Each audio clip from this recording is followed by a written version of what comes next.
Bismillah ar-Rahman ar-Rahim, au nom d'Allah, le gracieux, le miséricordieux. Honorable Monsieur le Président, le respectable intervenant et chers invités, Mesdames et Messieurs, Assalamu alaikum wa rahmatullahi wa barakatuhu. C'est une salutation islamique qu'un musulman est conseillé de transmettre lorsqu'il croise quelqu'un. Il le connaît ou il ne le connaît pas. Cela signifie que la paix et la bénédiction de Dieu soient sur vous tous. Sacralité de la vie est le thème de conférence d'aujourd'hui. Quand M. Eric était venu, donc je pense on peut dire qu'il a bien remplacé M. le Robin. Il me semblait comme le vrai Robin, que sur le sujet, selon le point de vue religion et séculaire aussi, il a bien parlé. Mais je voulais l'assurer et assurer tout le monde, avant de commencer le vrai sujet, que nous suivons le prophète sallallahu alayhi wa sallam, Mohammed, qui a vécu longtemps à Médine, qui visitait chez les Juifs lorsque quelqu'un tombait malade. Il honorait l'invitation au repas lorsque quelqu'un invitait parmi les Juifs. Il empruntait le crédit et il visitait toujours tous les membres de la société de Médine. Je vais me limiter, c'est-à-dire le Saint-Coran, la pratique du prophète et ses paroles. Je ne vais pas dire quelque chose de moi-même ou d'un savant quelconque, parce que pour nous, les Ahmadis, l'islam, il y a 3 sources pour comprendre l'islam. Le Coran, la pratique du prophète de l'islam, sallallahu alayhi wa sallam, et ses paroles. Quelque chose à l'encontre de ces 3 sources est mentionné ou pratiqué ou observé au nom de l'islam ne fait pas partie de l'islam. Dieu dit dans le Coran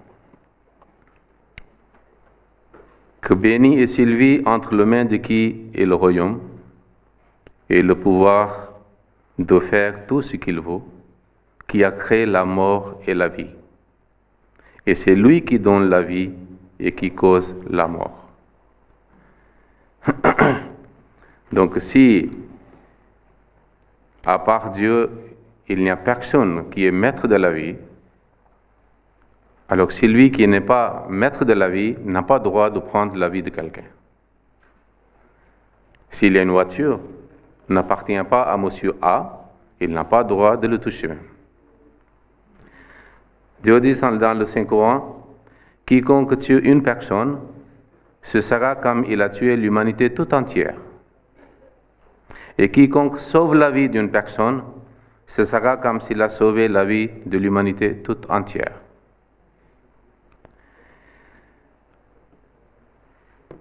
L'islam met accent tellement sur la sacralité de la vie et le protéger que même l'homme n'a pas le droit de prendre sa propre vie. Dieu n'est pas seulement le créateur de la vie, mais la source de la vie, qui la donne et qui la saisit ou reprend et fait mourir quelqu'un. Presque dans toutes les religions, le suicide est condamné. Ainsi, le suicide est interdit en islam.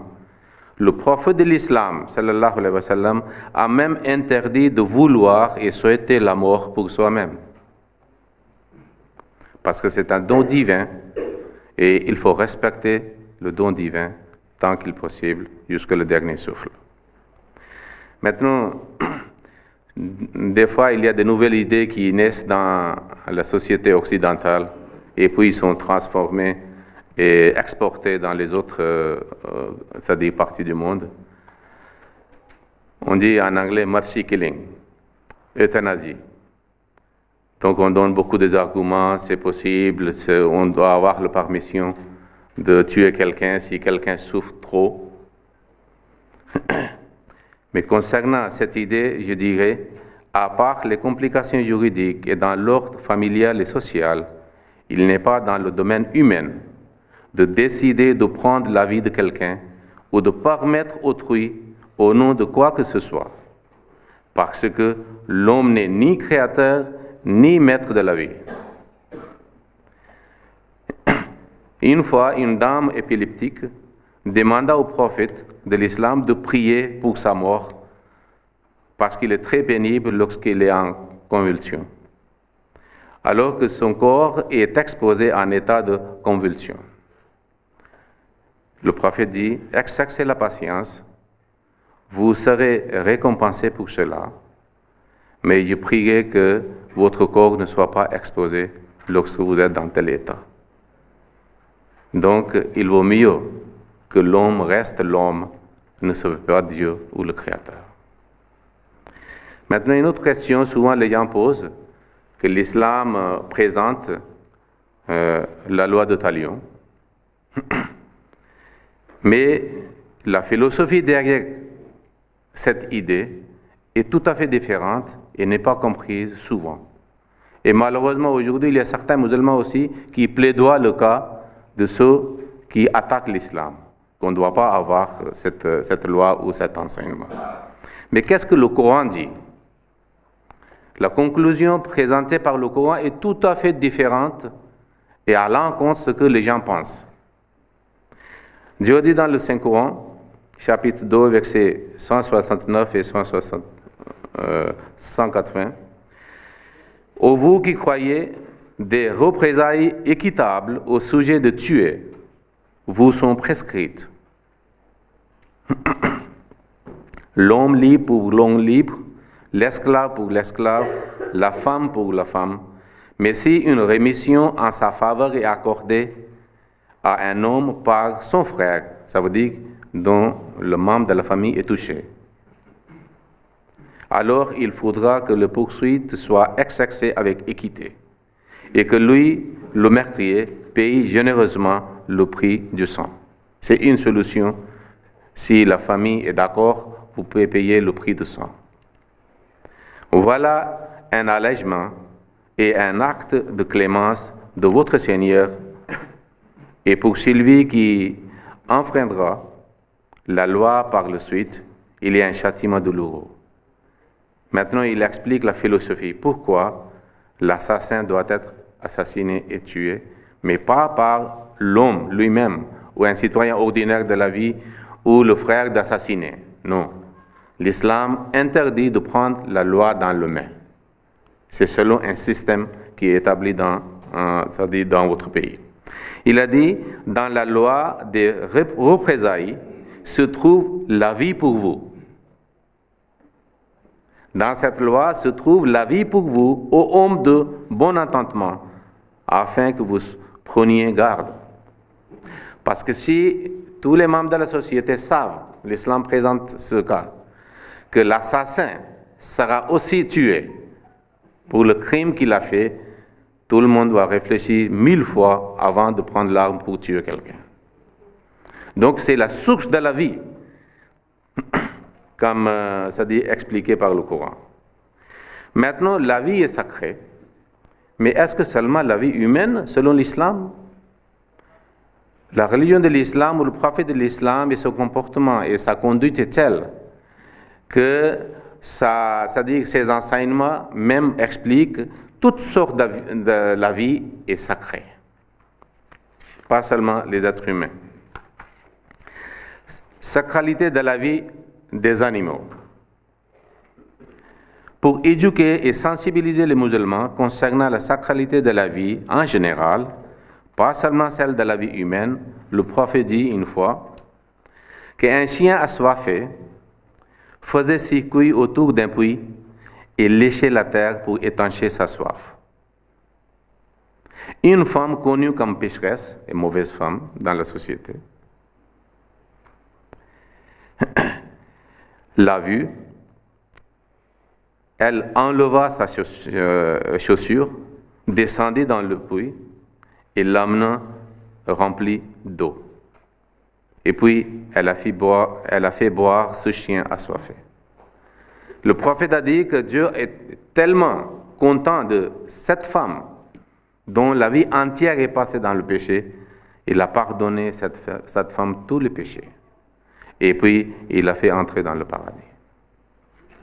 Une autre anecdote que le prophète a racontée pour l'éducation de ses fidèles, qu'une femme, en apparence pieuse, qui fait beaucoup de charité ou beaucoup d'adoration de Dieu, en apparence, mais une fois, elle a confiné un chat dans une chambre sans nourriture, sans donner quelque chose, laisser quelque chose pour boire. Et ce chat est mort. Le prophète de l'islam a dit, Allah l'a puni, il l'a jeté dans l'enfer. Une fois, le prophète était dans un jardin. Alors, le prophète de l'islam a interdit de même maudire les animaux. Les cautériser sur le visage, marquer sur le visage ou naseau, et de frapper sur le visage des animaux. Il a même interdit de les faire comme chaises pour s'asseoir dans le marché. Des fois, un animal est assis, chameau ou cheval, et on peut avoir le sport et on est assis pour le faire comme chaise. Le prophète a interdit de le faire aussi, parce que ça fait mal aux animaux. Il a aussi interdit que 3 personnes montent ensemble sur une monture. C'est insupportable pour cet animal. Le prophète a également interdit de mutiler les animaux et les tuer inutilement. Une fois, le prophète de l'islam était dans un jardin de son disciple. En le voyant, un chameau cria dans le ton douloureux. Le prophète est allé vers cet animal, il a caressé son visage, et puis ce chameau se calma. Le prophète dit à son maître, « Ayez crainte d'Allah à son égard. Allah t'a fait son maître. Il se plaint de vous auprès de moi, que vous le gardez affamé et l'obligez au travail plus lourd que sa capacité. » Donc le prophète a compris par les gestes de cet animal, ce qu'il voulait dire.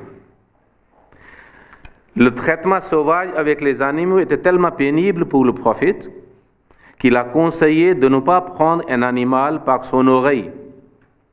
Parce que ça fait mal des fois, oui, les enfants, les moutons et les chèvres, ils traînent. Il a interdit de prendre, c'est-à-dire par son oreille, pour le traîner. Il vaut mieux de prendre par son cou.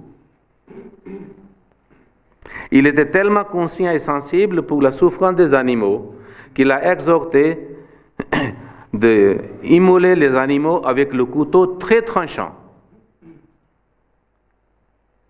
Avec le couteau très tranchant pour pouvoir réduire la douleur de cet animal. Parce qu'il y avait un boucher. Il a demandé au prophète, qu'est-ce que je fais? Parce que c'est mon travail d'égorger chaque jour beaucoup d'animaux. Comment je peux avoir, c'est-à-dire clémence ou merci pour les... Il a dit, vous pouvez utiliser le couteau le plus tranchant. Vous pouvez réduire les moments de douleur de l'animal. Pas seulement les animaux. La sacralité de la vie pour les oiseaux. Lors d'une expédition, le prophète fit le camping.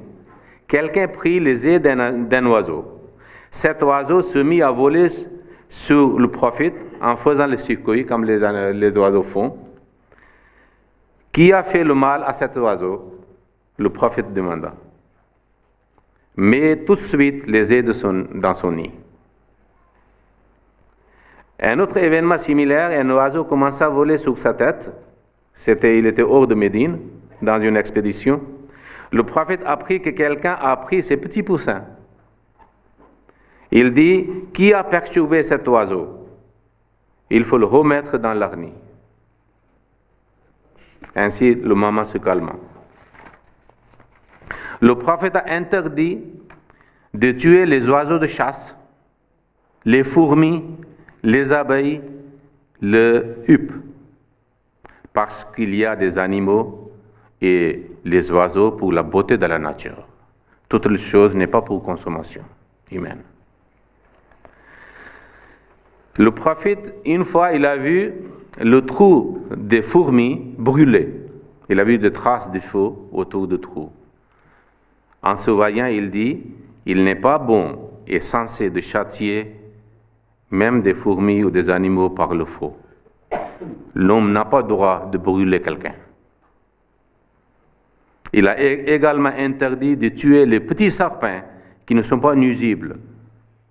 Des fois, nous voyons dans le village les petits serpents qui ne sont pas nuisibles comme les autres animaux. Pourquoi tuer? Ils font partie aussi de la nature créée par Dieu. Sacralité, c'est-à-dire la vie n'est pas seulement dans les animaux et les oiseaux ou les êtres humains. Selon le Saint-Coran, les arbres ont aussi la vie. Le prophète de l'islam a dit planter un arbre est une charité. Et puis il a dit ne coupez pas les arbres. Parce que les gens peuvent utiliser l'ombre de cet arbre et peuvent aussi faire le repos. Mais celui qui coupe, il a dit même il sera châtié s'il coupe inutilement les arbres. Le prophète était tellement sensible à cet effet que lorsque, au cours des guerres, les principes et les conditions que le prophète a enseignées en islam, il a dit que dans la guerre régulière, vous ne devez pas couper les arbres et ni brûler les arbres. Je vous raconte la sensibilité du prophète concernant les arbres.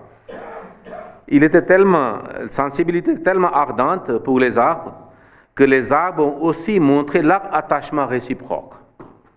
Je vous raconte un événement, il est possible que c'était une vision que le prophète a vue et les autres disciples aussi autour de lui. Si quelqu'un dit que physiquement c'est impossible. Le prophète utilisait le tronc d'un arbre comme estrade dans la mosquée pour faire le sermon ou le prêche. Quelqu'un a préparé une nouvelle estrade pour lui, très jolie, et il l'a mis à sa place ou à côté. Alors, prochaine fois, quand le prophète est venu, il est debout avec une nouvelle estrade. Alors, tout le monde a senti le ton, c'est-à-dire gémissement de ce tronc qu'il utilisait en mettant sa main sur ça. Alors, quand le prophète a appris, il est allé là-bas, il a mis sa main, il a caressé, et il a cessé c'est-à-dire gémir. Cela montre que ce tronc a aussi senti la chaleur, de l'amour et d'affection du prophète de l'islam.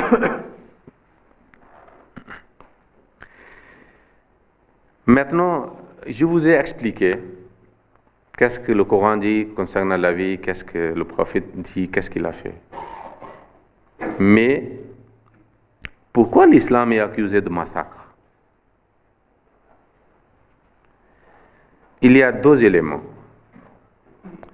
Un, les savants musulmans fanatiques qui ont leur propre intérêt pour déclencher la guerre ou dire aux autres de tuer les autres êtres humains. Mais ils abusent le nom de l'islam, peut-être pour légaliser ou pour inciter les autres qui sont, c'est-à-dire ignorants. Et le deuxième, il y a certains qui sont anti-islam, non musulmans, qui utilisent ces références pour dénigrer l'islam dans le monde. Okay. Il y a, par exemple, les groupes terroristes qui sont bien connus aujourd'hui, ils ont leur origine idéologique avec ces idées ou ces savants. Qu'un musulman dit que le prophète n'a pu rien faire comme un changement dans la société arabe, ni miracle, ni ses supplications et les prières, ni son comportement excellent que je viens de vous expliquer, mais lorsqu'il a pris l'épée, il a lavé le cœur des gens. Mais vous ne pouvez pas laver le cœur des gens avec l'épée. Vous pouvez couper la tête, mais vous ne pouvez pas faire baisser la tête. Vous pouvez détruire la vie, mais vous ne pouvez pas gagner le cœur avec l'épée ou la force. Donc, je voulais dire très brièvement que surtout, l'idée de djihad, blasphème et l'apostasie. Souvent, l'islam est accusé que l'islam prescrit la peine capitale, de tuer au nom du djihad n'importe qui, sans discrimination. Ou si quelqu'un insulte, c'est-à-dire la religion, il faut le tuer. Si quelqu'un renonce à sa religion, il faut être tué. Je vous assure très brièvement que toutes les guerres du prophète de l'islam étaient défensives. Il n'a jamais fait une guerre offensive. Et cette guerre défensive était avec des conditions que le musulman ne doit pas être premier à attaquer. Lorsque votre ennemi remet, c'est-à-dire par terre les armes, vous aussi cessez la guerre. Vous ne pouvez pas toucher un prêtre, ni moine, ni religieux. Vous ne pouvez pas détruire le culte. Vous ne pouvez pas brûler la maison. Vous ne pouvez pas trancher et couper les arbres. Vous ne pouvez pas toucher la femme qui est dans le champ de la guerre. Avec telles conditions, le prophète faisait et ses compagnons les guerres défensives. Concernant l'apostasie et le blasphème, il n'y a aucun verset du Coran qui dit que vous tuez si quelqu'un fait le blasphème ou quelqu'un renonce à sa religion. Durant la vie du prophète, blasphème a été commis devant lui contre ses bien-aimés compagnons qui aimaient le prophète plus que leur propre vie, mais personne n'a été touché. Donc c'est la position de l'islam. À la fin, je cite quelques mots du fondateur de la communauté Ahmadiyya et quelques mots du prophète de l'islam. Le fondateur de la communauté Ahmadiyya, Mirza Ghulam Ahmad, il dit « Notre principe directeur est de faire montre de sympathie envers toute l'humanité. Je le dis en toute vérité, qu'il n'est pas de nôtre celui qui voit la maison de son voisin hindou en flammes et qui n'ose même pas bouger le petit doigt afin d'éteindre le feu. Et si un de mes disciples voit que l'on attend à la vie d'un chrétien, c'est-à-dire comme il y avait le chrétien en Inde, c'est pour cela, ça signifie tout être humain, et qu'il rechigne de lui porter secours, j'affirme en toute vérité qu'il n'est point de nôtre. Voilà, c'est un visage, c'est-à-dire présenté par le fondateur. Je présente quelques phrases, 3-4 phrases de sermon d'adieu du prophète de l'islam. Après, il n'a pas fait un sermon quelconque devant centaines de milliers de ses disciples. Mais dans ce sermon, il n'a pas parlé pour les musulmans. Il a parlé les êtres humains, l'humanité. C'était le 9e, c'est-à-dire de l'année, c'est-à-dire Hégire. Le prophète a fait le sermon. Il a dit, ô hommes, Dieu a rendu vos vies et vos possessions sacrées, comme les attaques des uns et des autres, jusqu'au jour du jugement. Puis il a dit, comme le jour de Hajj est très sacré chez l'islam, chez les musulmans, et le lieu Kaaba où on fait le pèlerinage est le lieu le plus sacré, il dit, de même que ce mois est sacré, cette terre inviolable et ce jour saint, de même Dieu a fait la vie, les biens et l'honneur de chaque homme sacré.